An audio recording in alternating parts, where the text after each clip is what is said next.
Good evening everyone, welcome to prep for result. आशा करता हूँ आप सभी ठीक होंगे। मैं आपके सामने एक इम्पॉर्टेंट डेली चेकलिस्ट लाया हूँ बीपीएम के लिए, जो आप दर्पण 2.0 पे काम कीजिएगा।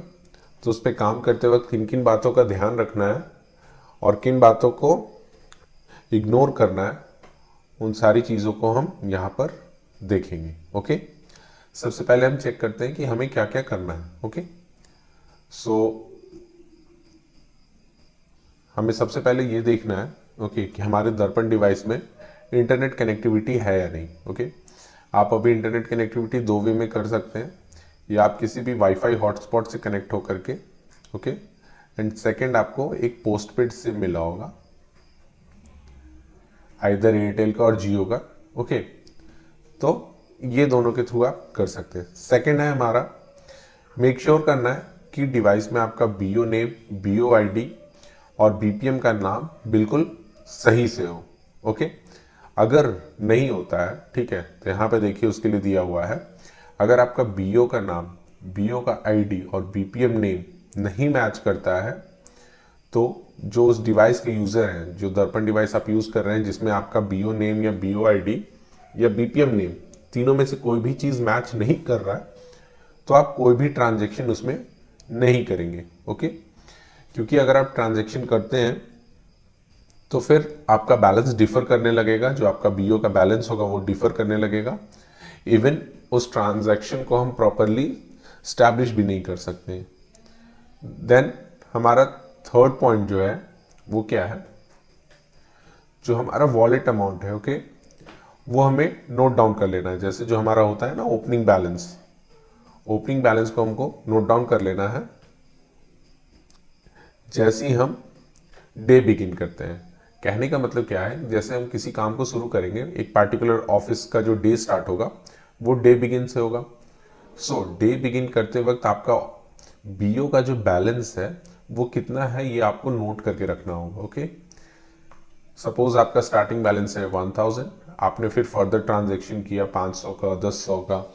ओके, फर्दर फिर ये आपके बीओ बैलेंस में ऐड हो जाएगा डे एंड के बाद। ओके, नेक्स्ट हमें क्या चेक करना है, सॉरी एक पॉइंट आपका यहाँ पे ये रह गया, जो हमारा क्लोजिंग बैलेंस है प्रीवियस डे का, उससे हमें मैच भी करना है। ओके, जो हमारा बीओ बैलेंस है डे बिगिन करने के बाद, जो प्रीवियस डे हमने क्लोज किया था बैलेंस, उससे ये मैच करता है या नहीं। अगर मैच नहीं करता तो आप एसओ से कांटेक्ट करके अपना बैलेंस ऐप के थ्रू अपडेट करवा सकते हैं। ओके, फोर्थ पॉइंट जो है, मोबाइल, टैबलेट, ओके, और प्रिंटर, ये जो डिवाइसेस है इनकी बैटरी इनफ चार्ज हो। ओके, जो आप काम करने वाले हैं इन डिवाइसेस पे, मोबाइल पे, टैबलेट पे और प्रिंटर पे, इनकी बैटरी प्रॉपरली चार्ज हो, ताकि आपको काम करते वक्त कोई इशू ना आए। आप अगर आपकी बैटरी लो है डिवाइस की, आप काम कर रहे हैं और बीच में शट डाउन होता है, so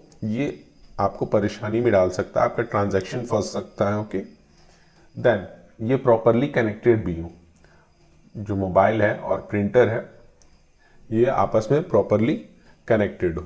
okay,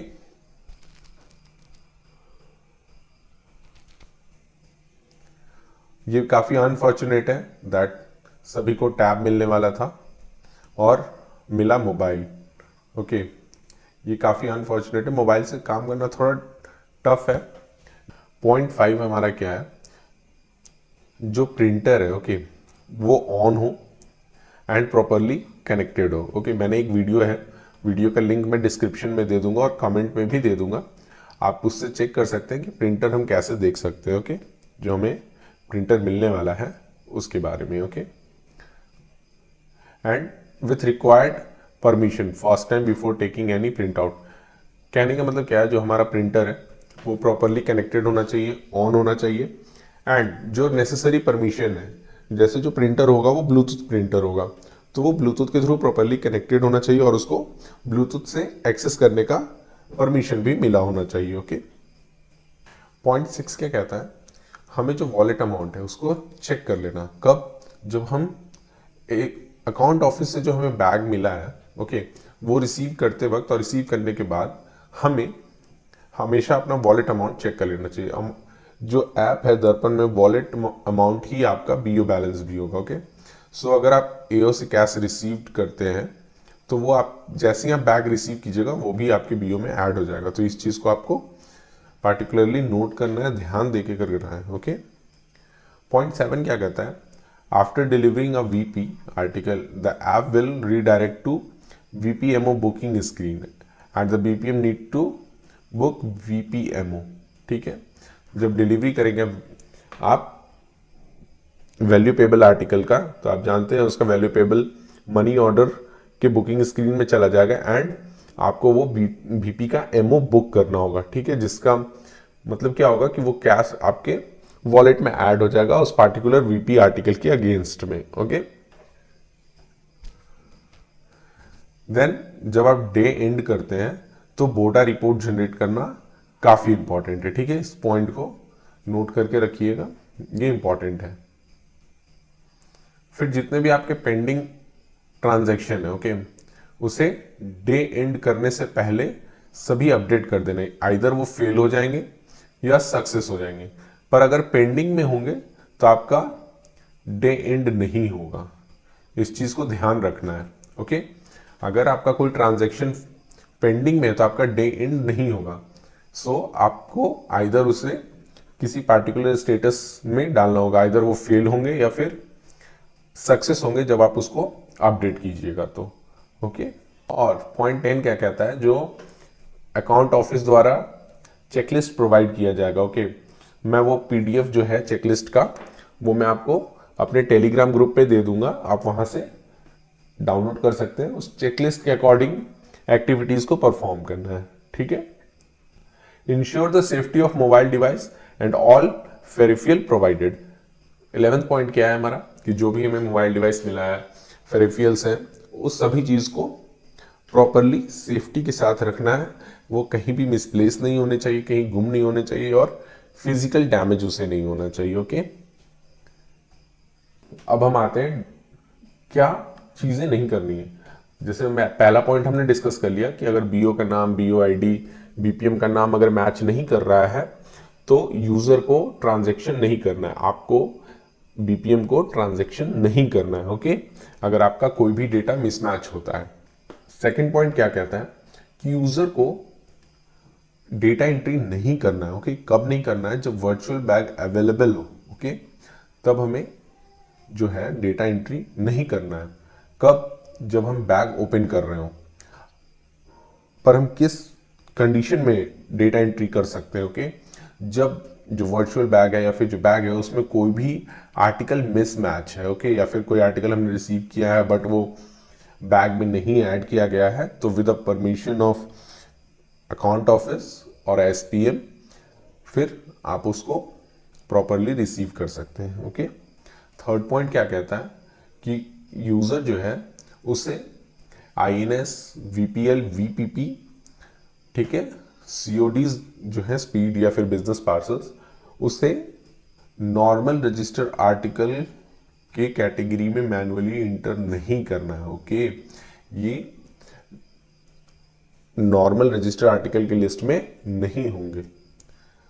then fourth condition क्या है कि आप जो है जो एवर मेंशन्ड आर्टिकल्स हैं, इंश्योर्ड आर्टिकल है, चाहे वीपीपी है या फिर सीओडी है, इन आर्टिकल को आप बल्क डिलीवरी में शो नहीं कर सकते। ओके, इसको आपको 1 by 1 ही करना होगा। ठीक है, इंडिविजुअली 1 by 1 आपको डिलीवर्ड करना होगा और उसे उसी वे में डिवाइस में फीड भी करना होगा। ऐसा नहीं है कि आप बल्क डिलीवरी ऑप्शन का यूज करके इसको डिलीवर्ड शो कर सकते हैं। ओके, देन हमारा फिफ्थ क्या है, user should not ignore any error message, blank screen while performing CBS and PLI transaction. Okay, यहाँ पे क्या कह रहा है कि जब आप ट्रांजैक्शन कर रहे हैं तो उस समय अगर कोई एरर मैसेज आता है या फिर स्क्रीन ब्लैंक हो जाता है, ओके, सीबीएस का ट्रांजैक्शन कर रहे हैं या पीएलआई का ट्रांजैक्शन कर रहे हैं, प्रीवियस जो दर्पण डिवाइस था, जो आरआईसीटी डिवाइस था आपका, उसमें आप देखते होंगे कभी कभी पीएलआई का ट्रांजैक्शन करते करते स्क्रीन पूरा ब्लैंक हो जाता था। ओके, सो इस कंडीशन में क्या करना है, ऐप से एग्जिट होना है, एग्जिट होकर करके दोबारा लॉगिन करना है, देन ट्रांजैक्शन का स्टेटस चेक करना है, उसके बाद आप अगर वो ट्रांजेक्शन फेल हो जाता है देन आप फर्दर प्रोसीड कर सकते हैं। Okay, user should not try to do day end without checking pending transactions. Okay, आपको जब डे एंड करना है, मैंने आपको बताया था जब आपका ट्रांजेक्शन अगर पेंडिंग स्टेटस में होगा, ओके, अगर आपके ट्रांजेक्शन का स्टेटस पेंडिंग है तो आपका डे एंड नहीं होगा। ओके, उसके लिए क्या करना है, आपको ट्रांजेक्शन को अपडेट करना होगा। अपडेट करने के बाद आइदर या तो वो फेल होगा या फिर सक्सेस होगा, उसके बाद ही आप डे एंड कर सकते हैं। Okay, user should not try to do day end बोडा generation when there is any mismatch in wallet. Okay, suppose आपने किसी पार्टिकुलर डे काम किया और या तो आपके नॉलेज में नहीं था या फिर आपने गलती से कुछ डेटा एंट्री कर दिया जिसके चलते आपका वॉलेट या फिर बीओ का बैलेंस मिसमैच हो गया, तो उस दिन आपको डे एंड ना करके या बॉर्डर रिपोर्ट ना जनरेट करके इशू को जो डिफरेंस है उसको इमीडिएटली रिपोर्ट करना है। ओके, सपोर्ट टीम का, यहाँ जो सपोर्ट टीम है आपका है सिस्टम एडमिन। ओके, है आपका point 8, user should not ignore the checklist and the instruction provided by the concerned authorities. जो चेकलिस्ट प्रोवाइड करा जाएगा उसको आपको डेली फॉलो करना है। ओके, ये चेकलिस्ट शुरू में क्या है, आपकी प्रॉपर वर्किंग हैबिट को डेवलप करने के लिए इस चेकलिस्ट में है। सबसे पहले आपको डे बिगिन करना है, देन आपको और क्या क्या चीज़ें करनी है, ये सारा चीज़ स्टेप बाय स्टेप दिया हुआ है। इसका जो पीडीएफ है, चेकलिस्ट का जो पीडीएफ है वो मैं आपको टेलीग्राम ग्रुप पे दे दूंगा। ओके, आप वहां से ले सकते हैं। देन 9th पॉइंट क्या है, user should not click on get OTP button continuously while trying to log in to Darpan app. Okay, जब आप लॉग इन कर रहे हैं, ओके, कभी कभी जो है आपका ओटीपी आने में डिले हो सकता है, तो आपको एटलीस्ट 1 मिनट वेट कर लेना चाहिए। ओके, आप कंटिन्यूसली बार बार गेट ओटीपी पे क्लिक कीजिएगा तो बहुत सारे ओटीपी सर्वर को जाएंगे रिक्वेस्ट और आपके पास बहुत सारे ओटीपी आएंगे, फिर आप खुद ही कंफ्यूज हो जाइएगा एक्चुअल ओटीपी है कौन। सो किसी भी ओटीपी को दोबारा रिक्वेस्ट करने से पहले कुछ देर वेट कर लीजिए, एटलीस्ट 1 मिनट वेट कर लीजिए, ओटीपी आपका आ जाएगा। और नहीं आता है देन आप गेट ओटीपी बटन को दोबारा क्लिक कर सकते हैं। ओके, आई होप आपको सारी डाउट यहाँ तक क्लियर हो गए होंगे। नेक्स्ट वीडियो में हम मिलते हैं और फिर डिस्कस करते हैं कि हम कैसे कैसे करके सभी चीज़ों को दर्पण में यूज कर सकते हैं। Okay, till then take care, bye.